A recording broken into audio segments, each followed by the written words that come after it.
ప్రార్థన చేసుకుందాం. పరలోకమందున్న మా కన్న తండ్రి, మమ్మలను మిక్కిలిగా ప్రేమించిన మా గొప్ప దేవ, మీకు వందనములు, స్తోత్రాలు తెలియజేసుకుంటూ, ఈ యొక్క సమయంలో మీరిచ్చిన మహాకృపను బట్టి కృతజ్ఞతలు తెలుపుకుంటూ, మీ యొక్క మాటలను ధ్యానించుకొనుచున్న ఈ సమయమందు ప్రారంభం మొదలుకొని ముగింపు వరకు మీరే మాకు తోడయుండి నడిపించి సహాయం చేయమని కోరుతూ, క్రీస్తు నామమున ఈ చిన్ని ప్రార్థన మనవులు సమర్పించి వేడుకుంటున్నాము తండ్రి. ఆమేన్. దేవుడిచ్చిన మహాకృపను బట్టి ఈ యొక్క సమయమందు మనము చాలా ప్రాముఖ్యమైనటువంటి సందేశాన్ని నేర్చుకుందాం. ఈరోజు మన టైటిల్ లేదా మన సందేశం ఏంటంటే, కోతి నుండి మనిషి వచ్చాడా లేదా పుట్టాడా? కోతి నుండి మనిషి వచ్చాడా లేదా పుట్టాడా? దీనిని గురించి మనం ఆలోచన చేయగలిగితే, చాలామంది తమ తమ ఆలోచనలలో, తమ తమ మనసులో, తమ ఉద్దేశాలలో ఉన్నటువంటి విషయాలు ఏమని తమకు అనిపిస్తున్నాయి, ఏమని తమకు తెలుస్తున్నాయి, తమకు తాముగా ఏం ఆలోచిస్తున్నారు, ఏమనుకుంటున్నారు అనంటే, చాలామంది కోతి నుండి మనిషి వచ్చాడు అని, కోతిలో నుండి మొదటి మానవుని యొక్క పుట్టుక జరిగింది అని, ఇలా అనుకుంటున్నటువంటి వారు నేటికి కూడా చాలామంది ఉన్నారు. ఇంతకు కోతిలో నుండి మనిషి వచ్చాడు అని చెప్పిన వారు ఎవరంటే, శాస్త్రవేత్తలలో ఒకరైనటువంటి చార్లెస్ డార్విన్. ఎవరైనా? Charles Darwin. ఈయన ఏమని చెప్పారు అనంటే గనుక, కోతిలో నుండి మనిషి వచ్చాడు. మొదటి మానవుడైనటువంటి వారు, మొదటి మనిషి అయినటువంటి వాడు కోతిలో నుండి వచ్చాడు. ఆ కోతిలో నుండి ఎలా వచ్చాడంటే, కోతియే మొదటిగా కోతిగా ఉండి, కోతిగా ఉన్నటువంటిదే రాను రాను మార్పు చెందుతూ వచ్చి మానవుని యొక్క మానవ ఆకారంలోనికి వచ్చింది అని. ఇది ఎంతవరకు వాస్తవం? మొదటి మనిషి కేవలం కోతిలో నుండి మాత్రమే వచ్చాడని ఒక శాస్త్రవేత్త చార్లెస్ డార్విన్ అనేటటువంటి వ్యక్తి ఈయన ప్రకటించటం అనేది, బయటకు తీసుకురావటం అనేటటువంటిది జరిగింది. ఈయన చాలా ఈ విషయాన్ని వెలికి తీసుకొచ్చి చాలామంది నమ్మేటట్టుగా ఈయన తెలియజేయటం అనేది జరిగింది. చాలామంది కూడా నేటికి ఆ విషయమును నమ్ముతున్నారు. చాలామంది కూడా నేడు మనం ఒక ప్రశ్న అడిగినప్పుడు అదే సమాధానం ఇస్తారు. ఏ ప్రశ్న అనంటే, మొదటి మనిషి పుట్టుక ఎలా వచ్చింది? మొదటి మానవుడు ఎవరి గర్భం నుండి వచ్చాడు అని అడిగినప్పుడు, కోతి గర్భం నుండి వచ్చాడు. మొదటి మానవుడు కోతిలో నుండి జన్మించాడు. మొదటి మానవుడు కోతిలో నుండి పుట్టాడు. ఇలా నేడు కూడా చాలామంది సమాధానం ఇచ్చేటటువంటి వారు ఉన్నారు. దీనికి కారణం ఏమిటంటే, ఆనాడు చార్లెస్ డార్విన్ అనేటటువంటి శాస్త్రవేత్త మొదటి ప్రాధాన్యత తీసుకున్నారు ఈ విషయంపై. ఆయన ఏం చెప్పారంటే, కోతిలో నుండి మనిషి పుట్టాడు అని చెప్పాడు. కోతిలో నుండి మనిషి పుట్టాడు కాబట్టి మనుషులందరూ కూడా కోతిలో నుండి వచ్చిన వారే అని చాలామంది నేటికి నమ్ముతున్నారు. ఇది వాస్తవమేనా, అవాస్తవమా అనేటటువంటిది మనము ముందు ముందు కొన్ని విషయాలు ఆలోచన చేసుకుంటూ ఈ సందేశాన్ని కొనసాగించుకుంటే, చివరకు వచ్చేసరికి నిజంగా మానవుడు కోతి నుండి వచ్చాడా, లేదనుకుంటే వేరే విధంగా ఏమైనా సృజించబడ్డాడా అనేటటువంటిది ఇప్పుడు వింటున్న మీకు, వినబోచున్న వారికి చాలా బాగా అర్థం అవ్వటానికి అవకాశం ఉంది కాబట్టి, ఈ యొక్క ఛానల్‌ని వీక్షిస్తూ, ఈ వీడియోని వీక్షిస్తున్నటువంటి ప్రతి ఒక్కరు కూడా జాగ్రత్తగా మనసు పెట్టి ఈ మాటలు వినాలి. ఇప్పుడు ఈయన ఏం చెప్పారంటే, చార్లెస్ డార్విన్ గారు కోతిలో నుండి మనిషి పుట్టాడని చెప్పారు కదా! ఈయన చెప్పినటువంటి మాట ప్రకారం ఇప్పుడు మనం కొన్ని ప్రశ్నలతో ఆలోచన చేసుకుంటూ ఈ సందేశాన్ని ముందుకు కొనసాగించుకుందాం. ఇప్పుడు ఈ ప్రశ్న ఏంటంటే, కోతి నుండి మనిషి పుడితే గనుక మనిషికి కూడా నేటికి కోతిలో ఉన్నటువంటి లక్షణాలుండాలి. బాగా వినాలి. కోతిలో ఉన్నటువంటి లక్షణాలు మనిషిలో ఉండాలి. మనిషి మాట్లాడగలుగుతాడు, కోతి మాట్లాడదు. మనిషి చెట్లపై కోతులు జంప్ చేస్తున్నట్టుగా జంప్ చేయటానికి అవకాశం లేదు. మనిషి కోతుల రీతిగా కింద నుండి పై వరకు ఒక చెట్టుని ఎక్కలేడు. అది అసాధ్యం. కోతులు చాలా వేగంగా ఒక చెట్టు ఎక్కగలవు. ఆ చెట్టు నుండి మరొక చెట్టుకి అవి జంప్ చేయగలవు. కానీ మనిషి అలా జంప్ చేసిన ఈయనకు ప్రమాదం ఉంటుంది. అంటే కోతిలో ఉండేటటువంటి విధానం వేరు, మానవునిలో ఉన్న విధానం వేరుగా ఇక్కడ వ్యత్యాసం అనేది మనకు కనబడుతుంది. మరొక పాయింట్, అదే కోతిలో మాటలు అనేవి కోతులకు లేవు, మానవులకు ఉంది. అలాగే కోతికి మరొకటి ఉంది. ఏమిటది? కోతికి తోక అనేది ఉంది. మరి మానవునికి తోక ఉందా? కోతులకు తోకలున్నాయి.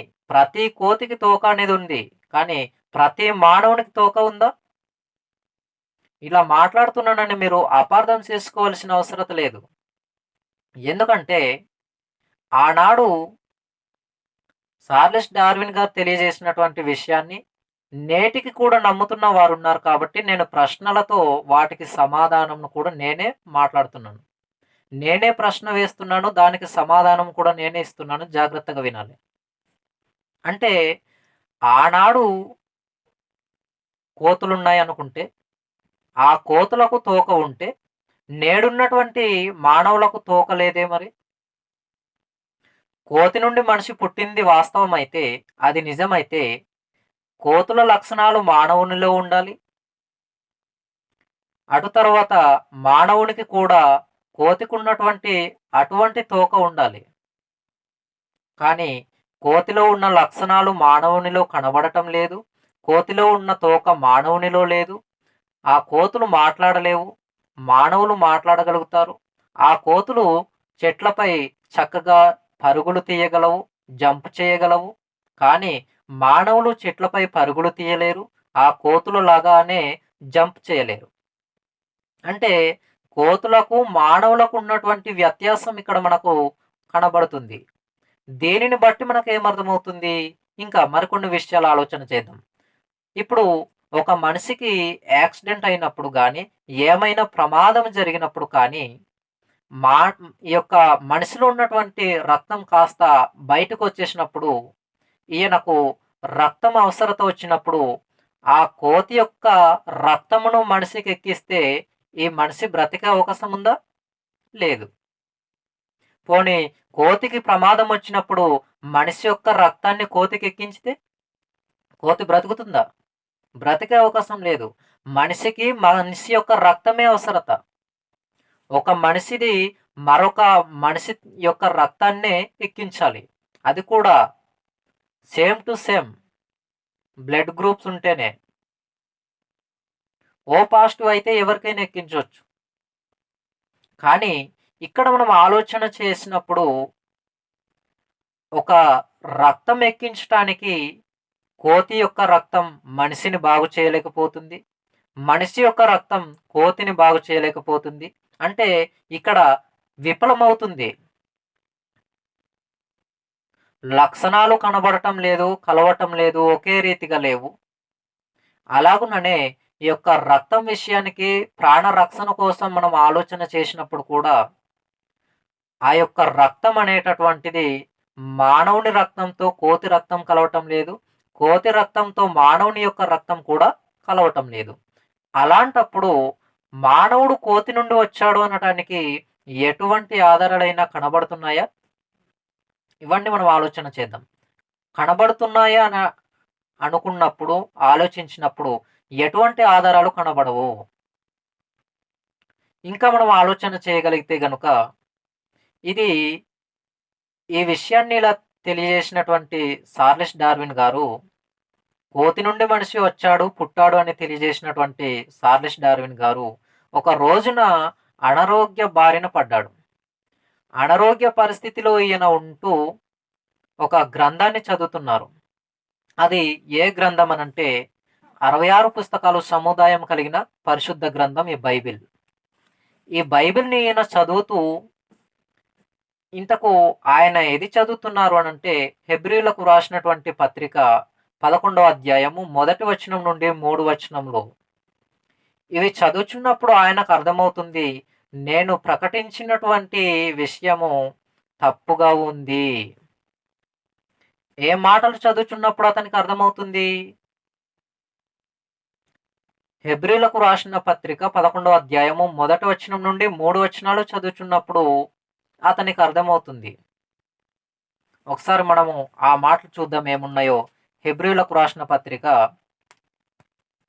హెబ్రీయులకు రాసినటువంటి పత్రిక 11వ అధ్యాయము మొదటి వచనం నుండి 3 వచనాలు మనం చూద్దాం. ఆయనకు ఆ మాటలు ఏ రీతిగా అర్థమయ్యాయో, అక్కడ అసలు ఏమని వ్రాయబడిందో ఒకసారి మనం కూడా చూద్దాం. హెబ్రీయులకు రాసిన పత్రిక 11వ అధ్యాయము మొదటి వచనం నుండి 3 వచనంలో ఒకసారి చూద్దాం. విశ్వాసమనున్నదే నిరీక్షింపబడు వాటి యొక్క నిజ స్వరూపమును, అదృశ్యమైనవే యున్నవనుటకు రుజువునై ఉన్నది. దానిని బట్టియే పెద్దలు సాక్ష్యము పొందిరి. ప్రపంచంలో దేవుని వాక్యమూలన నిర్మాణమైనవనియు, అందును బట్టి దృశ్యమైనవి కనబడేడు పదార్థములచే నిర్మింపబడలేదనియు విశ్వాసం చేత గ్రహించుచున్నాము. అంటే ఇక్కడ ప్రపంచములు దేవుని వాక్యము వలన నిర్మాణమైనవి అనేటటువంటి విషయం కనబడుతుంది.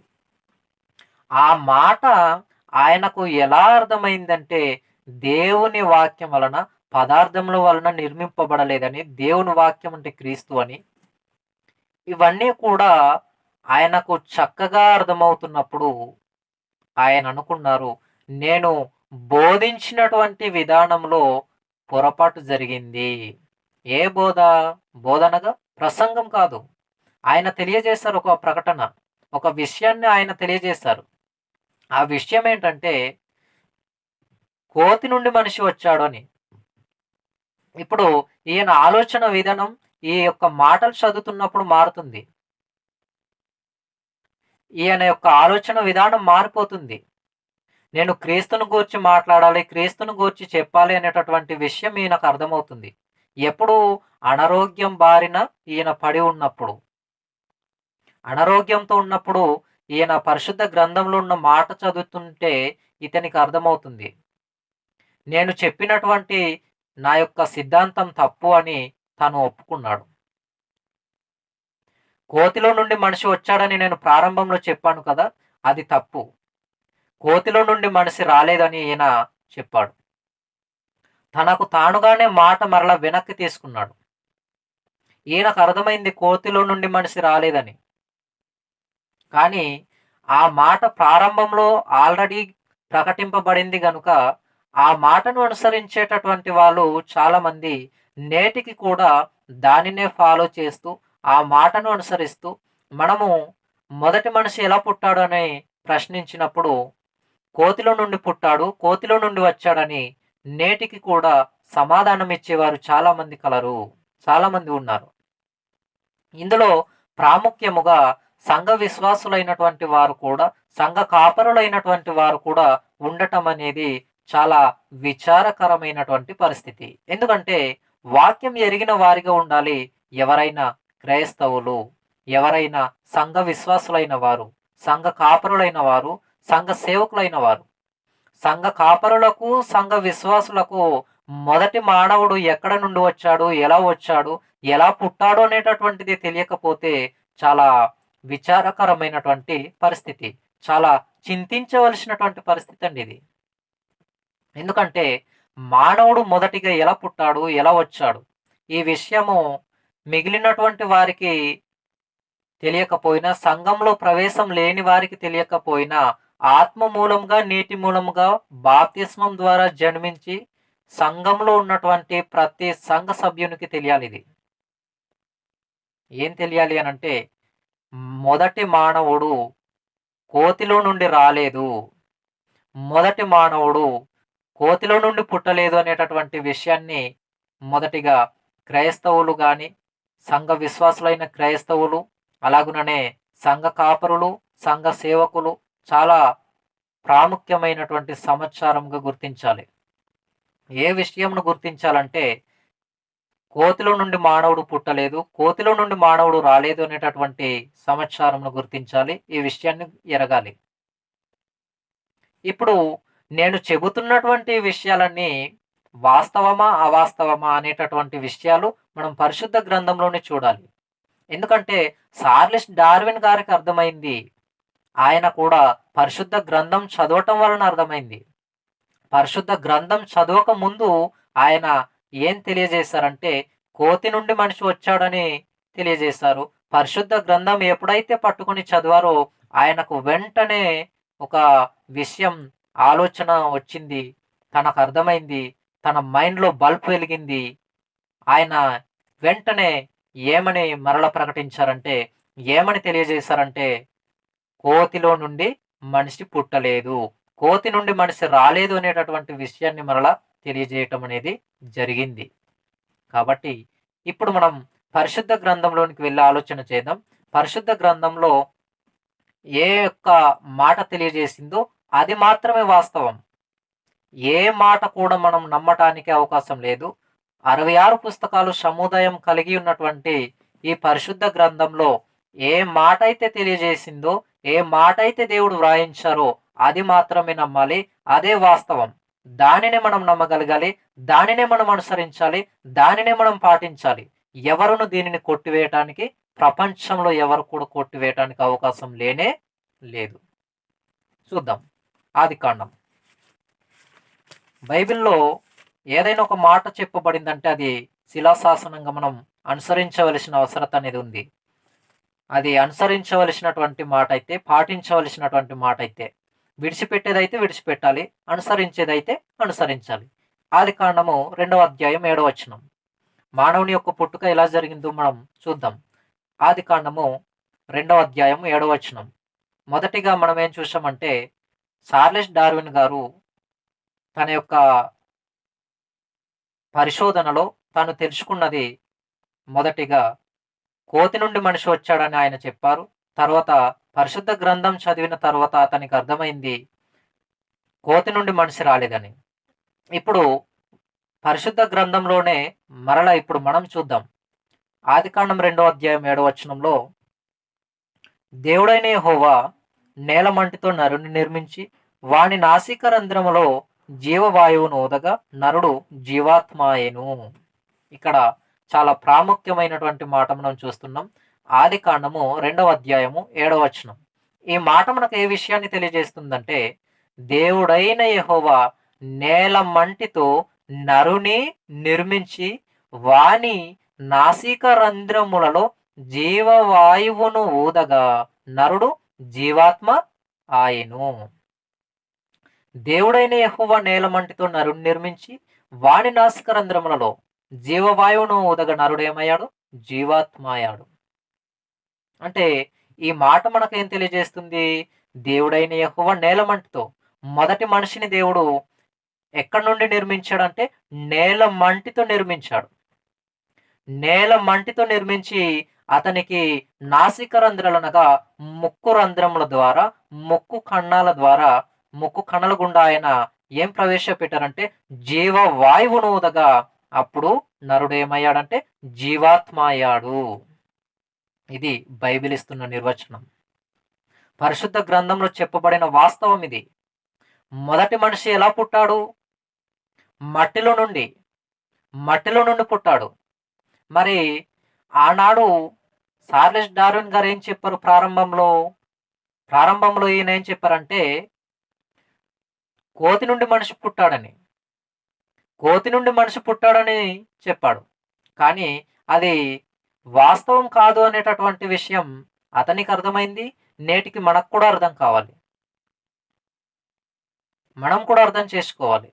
ఇక్కడ పరిశుద్ధ గ్రంథంలో దేవుడు ఏం రాయించాడంటే, దేవుడైన యెహోవా నేలమంటితో నరుని నిర్మించి వాని నాసికారంధ్రములలో జీవవాయువును ఊదగా నరుడు జీవాత్మాయెను.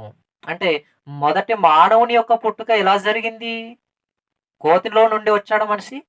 ఇక్కడ కోతిలో నుండి వచ్చాడన్నట్టుగా ఏమైనా వ్రాయబడిందా? ఒకసారి మరలా చూద్దాం ఆ మాట. ఆదికాండం 2వ అధ్యాయం 7వ వచనం. దేవుడైన యెహోవా నేలమంటితో నరుని నిర్మించి వాని నాసికారంధ్రములలో జీవవాయువును ఊదగా నరుడు జీవాత్మాయెను.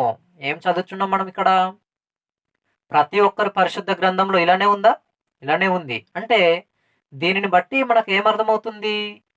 దేవుడైనటువంటి యెహోవా నేలమంటితో నరుని నిర్మించి వాని నాసికారంధ్రములలో జీవవాయువును ఊదగ నరుడు జీవాత్మ అయినట్టుగానే కనబడుతుంది వాక్యంలో. అంటే ఈ మాటను బట్టి మనకు ఏం అర్థం అవ్వాలంటే, కోతి నుండి మనిషి పుట్టలేదని, కోతిలో నుండి మనిషి రాలేదని చాలా స్పష్టంగా అర్థమవుతుంది. ఇది మొదటి మానవుని యొక్క పుట్టుక. ఇప్పుడు రెండవది మనం చూద్దాం. రెండవది కూడా మనం చూడగలిగితే 3వ అధ్యాయం. అదే ఆదికాండము 3వ అధ్యాయము 19వ వచనం ఒకసారి చూద్దాం. ఆదికాండము 3వ అధ్యాయము 19వ వచనం. 19వ వచనంలో, నీవు నేలకు తిరిగి చేరు వరకు నీ ముఖము చెమట కార్చి ఆహారము తిందువు. ఏలయనగా నేల నుండి నీవు తీయబడితివి, నీవు మన్నే గనుక తిరిగి మన్నైపోదు అని చెప్పెను. ఎక్కడి నుండి తీయబడ్డాడు మొదటి మనిషి?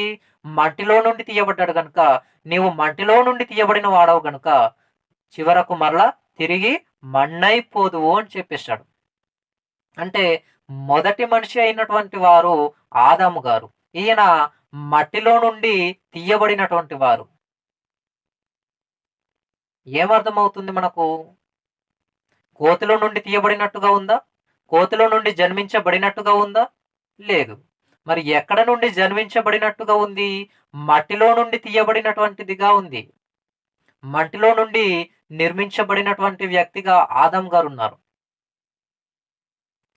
దీనిని బట్టి మనకు ఏమర్థం అవ్వాలంటే, మానవుడు మొదటి వ్యక్తి అయినటువంటి ఆదాం గారు కోతిలో నుండి రాలేదని, కోతి రక్తము మానవుడైనటువంటి వానిలో లేదని, మానవునికి కోతి రక్తం ఎక్కించినప్పుడు బ్రతికే అవకాశం లేదని, కోతిలో ఉండేటటువంటి లక్షణాలేవి మానవునిలో లేవని, కోతి చేష్టలేవి కూడా మనిషి జీవితంలో కనబడవని, ఇవన్నీ కూడా మనకు అర్థమవుతుంది. కాబట్టి ఫైనల్‌గా మనకు ఏమర్థం అవ్వాలంటే, మానవుడు కోతి నుండి జన్మించలేదు. క్లియర్? ఇప్పుడు మరో మాట చూద్దాం. అక్కడే 23వ వచనం. ఆదికాండం 3వ అధ్యాయము 23వ వచనం. దేవుడైన యెహోవా, ఇక్కడ దేవుడైన యెహోవా అతడు ఏ నేల నుండి తీయబడెనో దాన్ని సేద్యపరచుటకు ఏదేను తోటలో నుండి అతన్ని పంపివేసెను. ఏ నేల నుండి తీయబడెనంటే, ఆదాం గారు ఎక్కడి నుండి తీయబడ్డారు? నేల నుండి తీయబడ్డారు. భూమిలో నుండి తీయబడ్డారు. మట్టిలో నుండి తీయబడిన వారు. అంటే మట్టిలో నుండి తీయబడినటువంటి ఆదాము గారు మరలా మట్టిలోనే కలిసిపోవాలని చెబుతుంది. కానీ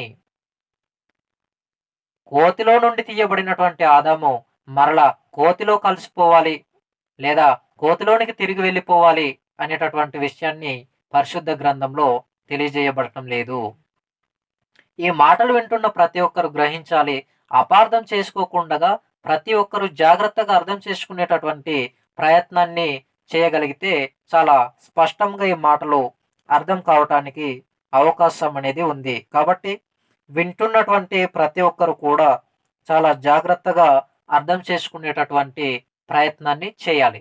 ఇప్పుడు ఇదివరకు మనం చూసినటువంటిది ఆదాం గారి యొక్క పుట్టుక. ఆదాం గారు మొదటి మానవుడు. ఆయన పుట్టుక ఎలా జరిగిందో మనం చూసాం. ఎలా జరిగింది? మట్టిలో నుండి ఆయనను నిర్మించి జీవాత్మను ఇచ్చినట్టుగా మనం చూసాం. ఇప్పుడు రెండవదిగా మనం చూద్దాం. అదే ఆదికాండము 2వ అధ్యాయము 21 నుండి 23 వచనములు మనం చూద్దాం. ఆదికాండము 2వ అధ్యాయము 21 నుండి 23. అప్పుడు దేవుడైన యెహోవా ఆదామునకు గాఢ నిద్ర కలుగజేసి, అతడు నిద్రించినప్పుడు అతని ప్రక్కటెముకలలో ఒక దానిని తీసి ఆ చోటును మాంసముతో పూడ్చివేసెను.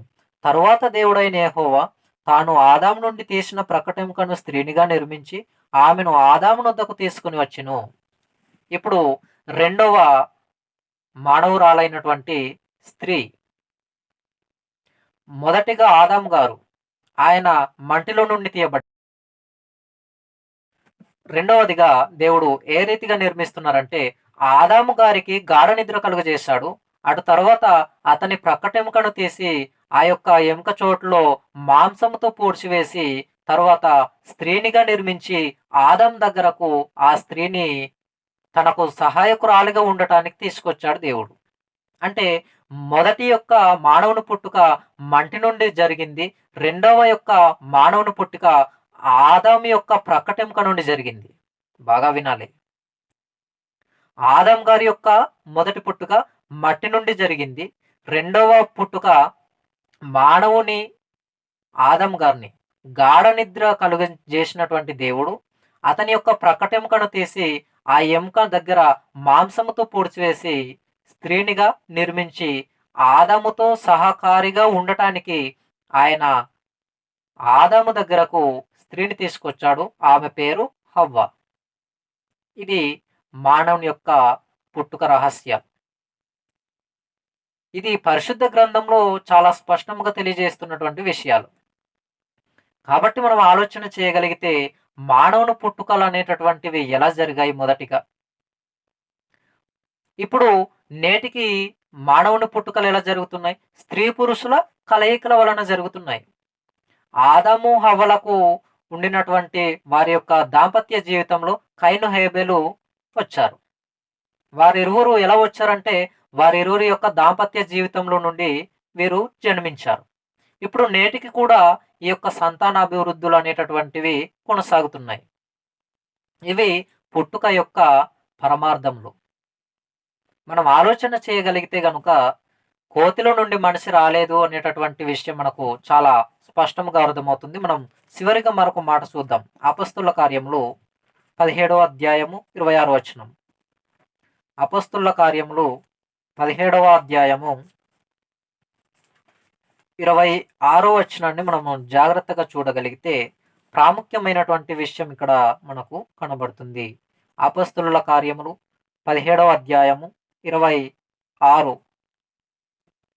మరియు యావత్ భూమి మీద కాపురముండుటకు ఆయన ఒకని నుండి ప్రతి జాతి మనుషులను సృష్టించి, ఇక్కడ ఒకని నుండి ప్రతి జాతి మనుషులను సృష్టించి అంటే ఆదాము నుండి ప్రతి జాతి మనుషులను సృష్టించి, ఆదాములో నుండి ప్రతి ఒక్క మనుషులందరూ కూడా రావటానికి, అంటే ఆదాములో నుండి అంటే మనమందరము ఆదాములో ఉన్నామని కాదు, ఆదాములో నుండి అనగా మానవులందరికీ మొదటి వ్యక్తి ఆదాం గారు, అటు తర్వాతనే మిగిలినటువంటి మానవులందరూ అని చెప్పటానికి. మొదటి వ్యక్తి ఎవరు అంటే ఆదాము. మనమంతా ఆదాములో ఉన్నామని అక్కడ వాక్యం స్పష్టం చేయటం లేదు. యావత్ భూమి మీద కాపురం ఉండుటకు ప్రతి మనిషి ఆదాములో నుండి మొదటిగా, ఆ మాట మనం మరొకసారి చదువుదాం. చాలా ప్రాముఖ్యమైనటువంటి విషయం తెలియజేస్తుంది. ఒకసారి 26వ వచనం. మరియు యావత్ భూమి మీద కాపురముండుటకు ఆయన అనగా దేవుడు ఒకని నుండి ప్రతి జాతి మనుషులను సృష్టించి, ఒకని నుండి సృష్టించాడు కానీ ఒకనిలో నుండి కాదు. ఒకని నుండి సృష్టించాడు కానీ ఒకనిలో నుండి కాదు. ఒకనిలో నుండి అంటే మానవులందరూ కూడా ఆదాంలో ఉన్నట్టుగా అర్థం వస్తుంది.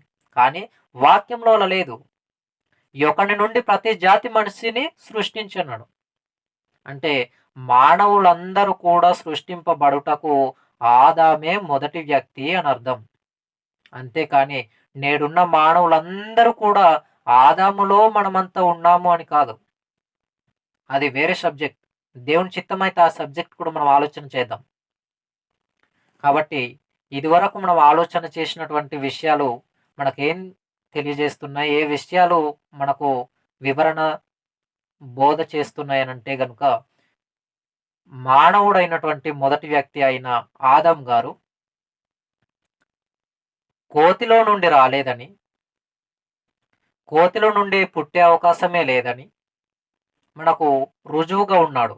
ఆదం గారే మొదటి వ్యక్తి. భూమి మీద తొలి మానవుడైనటువంటి వ్యక్తి ఎవరు అంటే ఆదాము.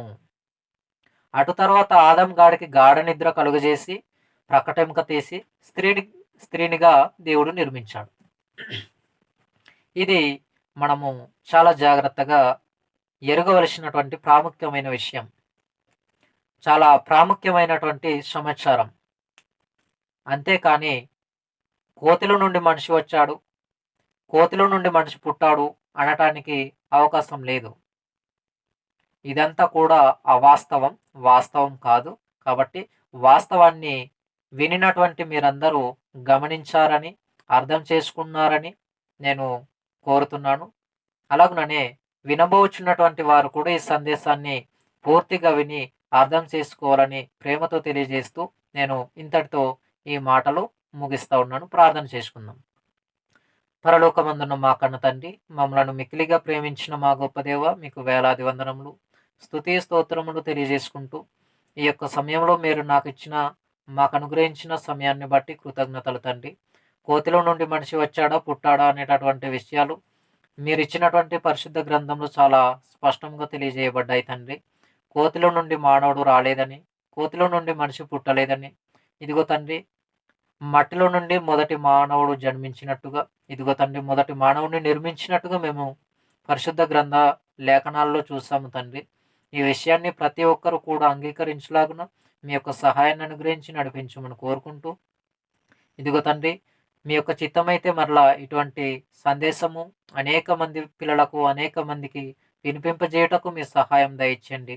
ఈ యొక్క ఛానల్ని చూస్తున్నవారు, వింటున్నవారు, ఈ యొక్క వీడియో ద్వారా వింటున్న ప్రతి ఒక్కరికి ఇదిగో తండ్రి ఆసక్తికరమైనటువంటి విషయాలు తెలియజేయండి తండ్రి. చక్కగా ఈ యొక్క వీడియోను తండ్రి వీక్షిస్తూ చక్కగా మనసు పెట్టి మాటలు వినటానికి మీ సహాయం దయచేయండి. ఈ యొక్క యూట్యూబ్ ఛానల్ ద్వారా వింటున్న ప్రతి ఒక్కరికి వినగలిగే సేవలు గ్రహించగలిగే మనసును దయచేయండి.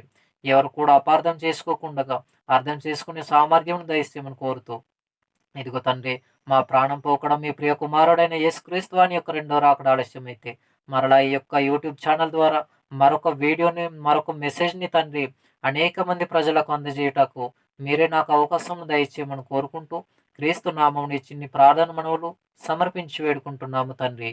ఆమేన్.